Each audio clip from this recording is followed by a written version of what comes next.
Bienvenidos queridos amigos, estamos ya avanzando en el estudio del libro de Génesis, capítulo 9, 10 y 11 corresponde para ahora. Queremos que ustedes se sientan parte de este grupo de estudio de la Biblia y si tiene su Biblia, tome su Biblia, siga con nosotros este estudio, y si no tiene la posibilidad de tener una Biblia en este momento, escuche el diálogo que vamos a tener aquí. Bienvenidos a nuestros amigos de Radio Nuevo Tiempo y también de quienes nos siguen en redes sociales.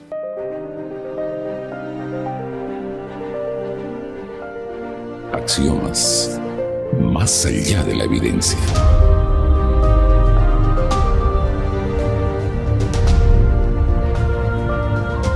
Amigos, el día de hoy vamos a hablar sobre la Torre de Babel y las naciones. Quiero dar la bienvenida al pastor David Vargas. Bienvenido, David, por acompañarnos en esta oportunidad, y un saludo a nuestros amigos.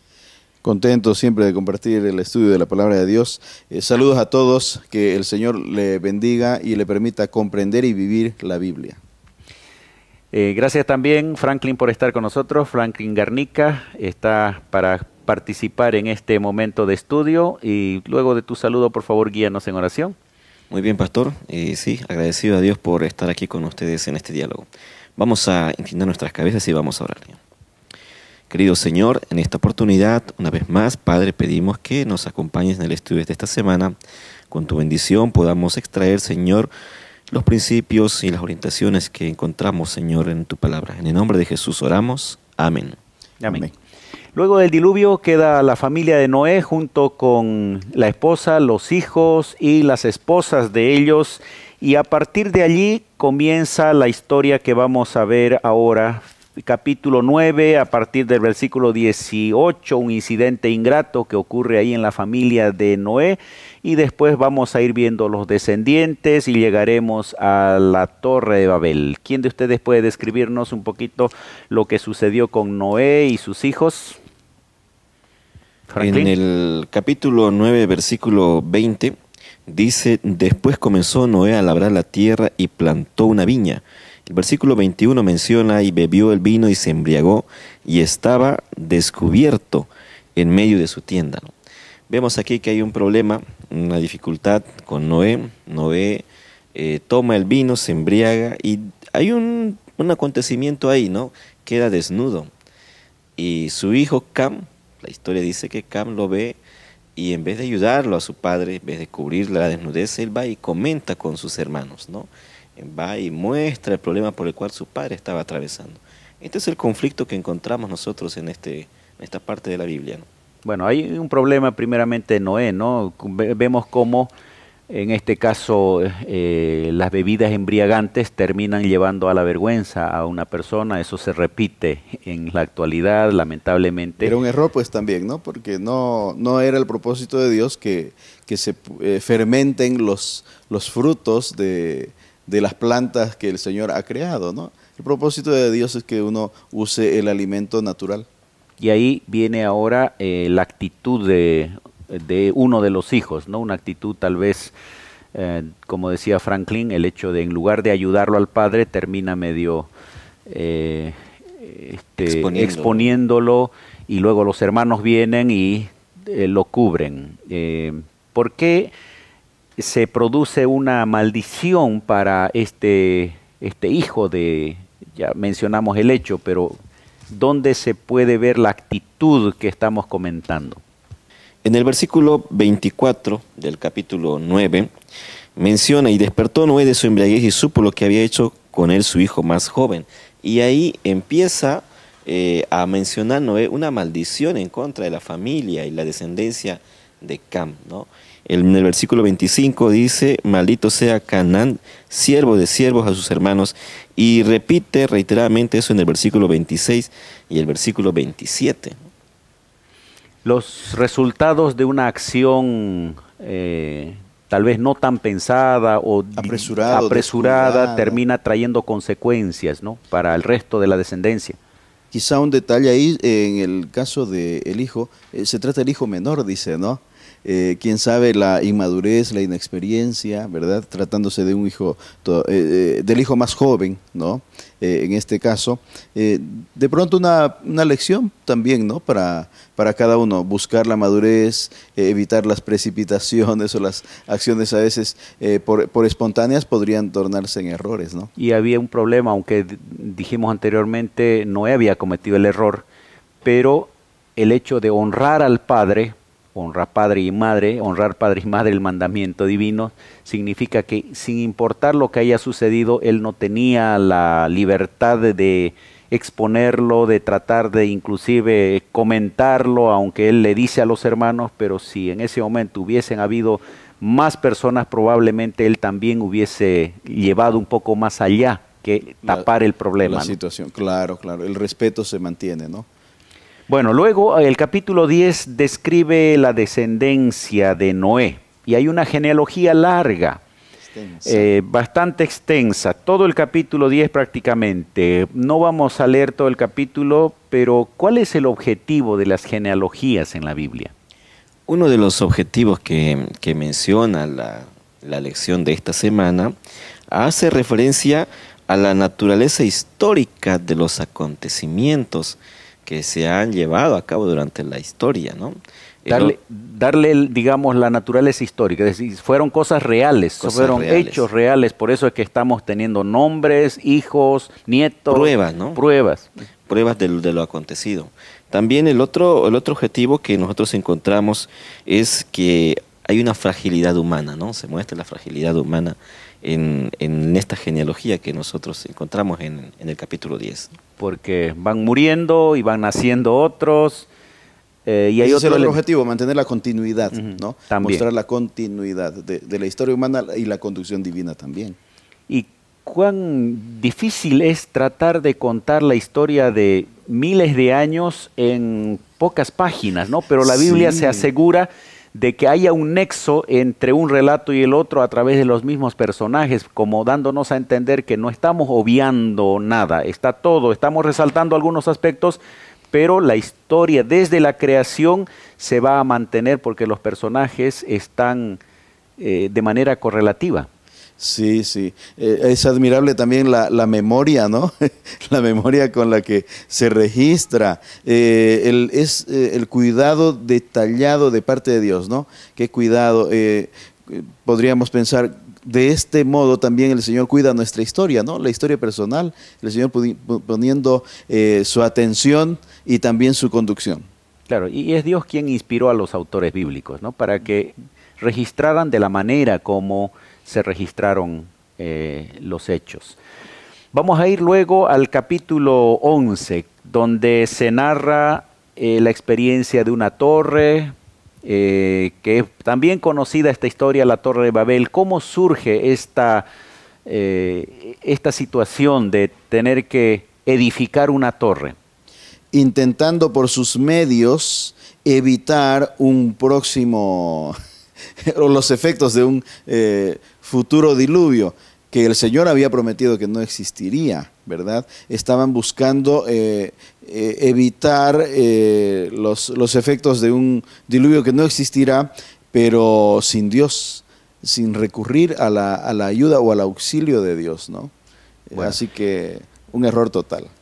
Dice el capítulo 11, tenía entonces toda la tierra una sola lengua y las mismas palabras. Y aconteció que cuando salieron de oriente hallaron una llanura en la tierra de Sinar y se establecieron allí.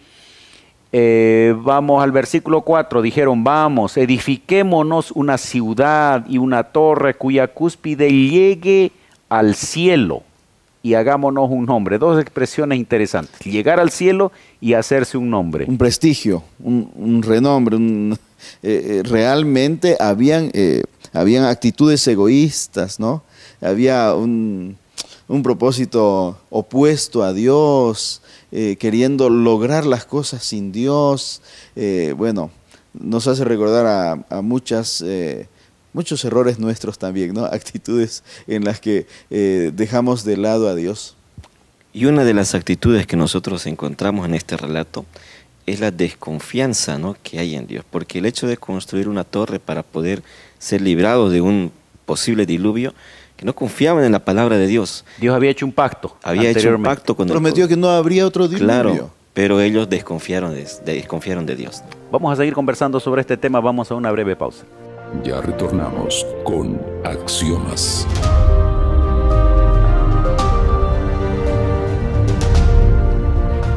Estamos en el capítulo 11 de Génesis hablando sobre la Torre de Babel. Los descendientes de Noé intentan construir una torre. Hay dos expresiones de las que hablamos hace un instante, pero tal vez quiero resaltar versículo 4, cuya cúspide llegue al cielo. El ser humano queriendo llegar al cielo, diríamos una especie de comparación de lo que Lucifer intentó hacer, ¿no? Estar en el trono de Dios. Wow, sí, lo que dice la Biblia sobre la actitud o las intenciones de Lucifer, ¿verdad? Queriendo ser igual a Dios, establecer su trono también, ¿verdad? Qué complicado. Y en el ser humano actual también aquellos intentos de lograr éxito, prosperidad por sus medios, por su capacidad. Aunque estamos conscientes de las limitaciones, ¿verdad?, de las que somos objeto. Ya se mencionó en algún momento que también implicaba una desconfianza de la palabra de Dios. Dios había hecho un pacto para no destruir a su pueblo con diluvio y ellos estaban intentando huir de un posible diluvio. ¿Qué sucedió? ¿Cómo se detuvo esta obra que estaba ya encaminada? El capítulo 11 de Génesis, versículo 5, dice: y descendió Jehová para ver la ciudad y la torre que edificaban los hijos de los hombres. El versículo 6, y dijo Jehová: he aquí el pueblo es uno, y todos estos tienen un solo lenguaje, y han comenzado la obra, y nada les hará desistir ahora de lo que han pensado hacer. Entonces interviene Dios, ¿no? Bueno, aquí el versículo 5 dice: y descendió Jehová.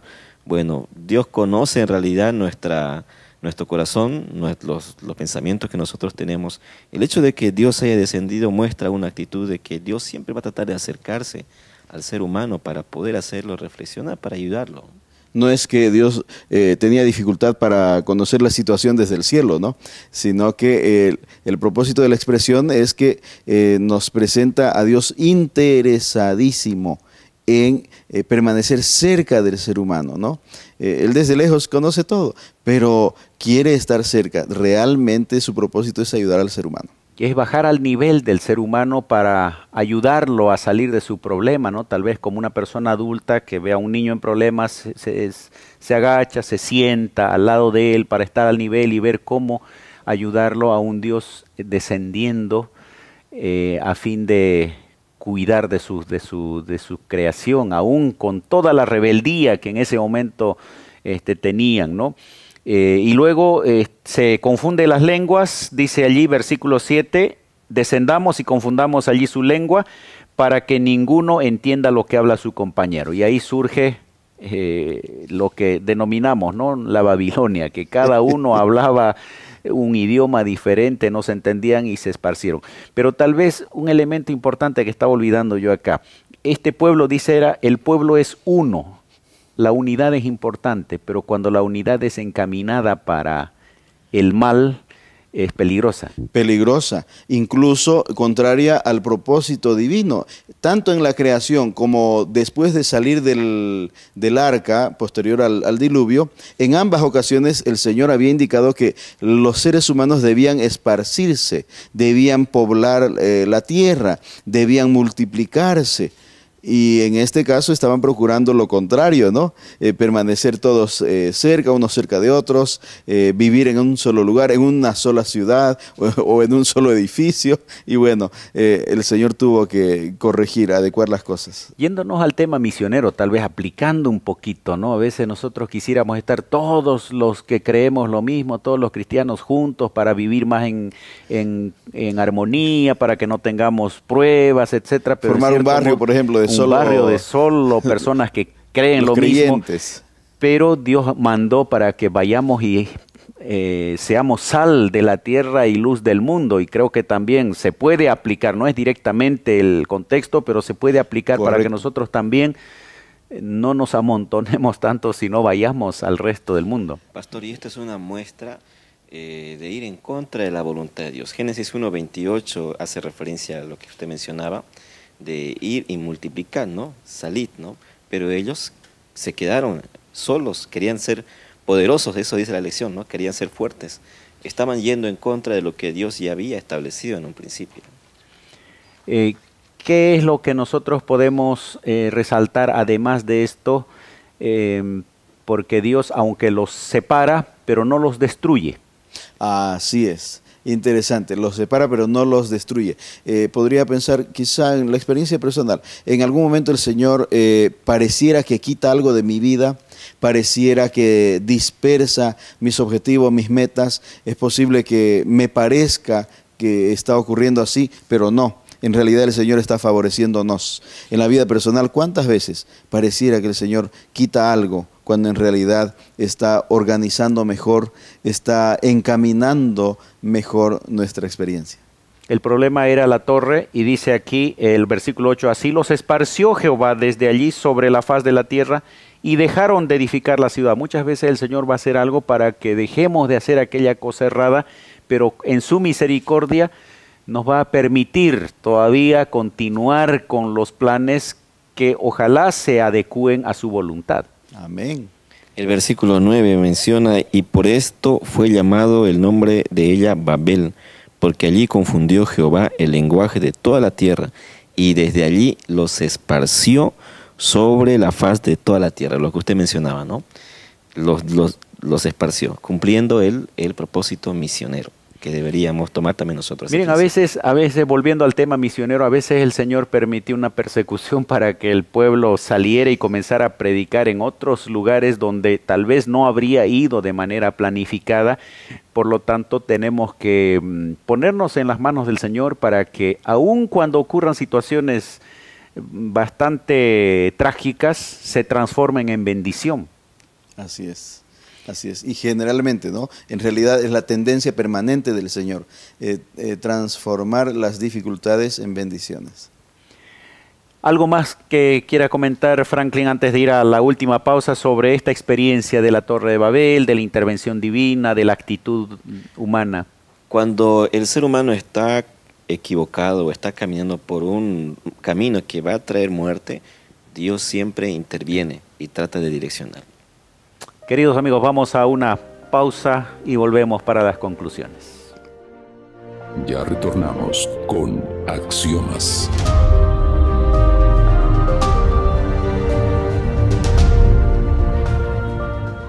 Hemos llegado al final de este estudio que básicamente se centró en la Torre de Babel. Gracias, querido Franklin, por estar con nosotros, y vamos a darte un pequeño espacio para la parte final.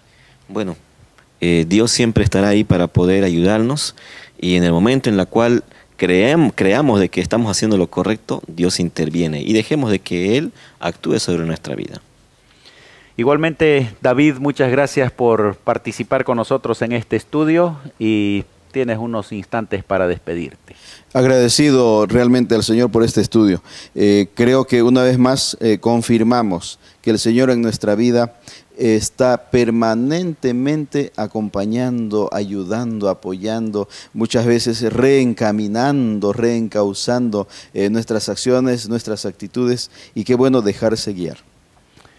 Descendamos para ver lo que están haciendo, dice el texto bíblico. Significa que Dios está tan pendiente de lo que hacemos que llega un momento en el que tiene que intervenir, venir, acercarse a nosotros, buscarnos y corregir nuestros pasos. Individualmente, probablemente necesitemos que Dios pueda corregir nuestras pisadas, nuestras decisiones, nuestro caminar, y que al estudiar esta parte de la Biblia también le demos la oportunidad al Señor para actuar en nuestras vidas.